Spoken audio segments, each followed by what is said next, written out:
Someone is literally on the verge of a breakthrough right now, an actual paradigm shift, something you have never experienced before, walking in purpose, breaking generational curses. And God has put something in your heart and he's convicted you to do something. For some of you, it's going to be moving to another city or another state. For others of you, God is calling you away from a career that you may actually love. And maybe you make a lot of money and that's your perceived stability, but he's placed a business inside of you and he's saying, okay, sis, bro, I need for you to go ahead and launch that business now. And a lot of times God will give us instruction and initially we'll be happy about it. And we're like, it's time, it's time. But as the deadline draws near, then all of a sudden the enemy will start to place seeds of doubt in your mind. Sometimes he'll do it through your family and your friends because when God gives you a vision, it's not meant for them to see it anyway. So they don't mean any harm, but they're going to tell you it doesn't make sense or now is not really the time or why would you do that, right? So those are discussions you really don't need. And then other times, he'll tell you, well, you don't have enough money saved in your account.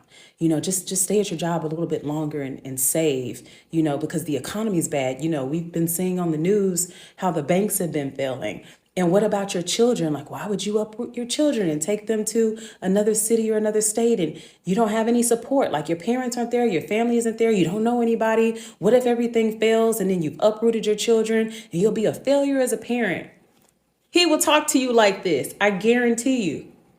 And so what he's trying to do is he's trying to talk you out of your purpose. I think if we really understood how much we actually lose in totality when we are not obedient to God's direction, it would probably scare us and we would probably have tons of regret. But I want you to know that anytime he's caused you to do something, even if you don't know how it's going to work out and he's giving you a deadline, go, because there is always provision in his will. It's kind of like a chessboard. Like he already has the pieces lined up, the provision, the jobs, the opportunities, the finances, the customers that are waiting to be your customer and they don't even know they're waiting to be your customer. All of those pieces are already on the board. But in order for us to be on the board,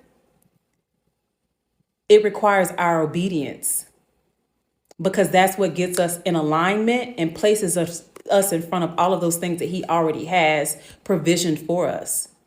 So it's truly a faith walk.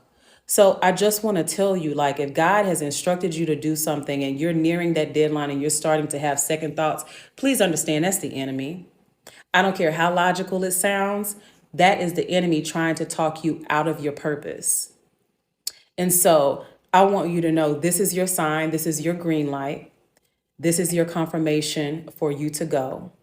And I want you to know that everything will be okay. God already has provision in anything that he's instructed you to do.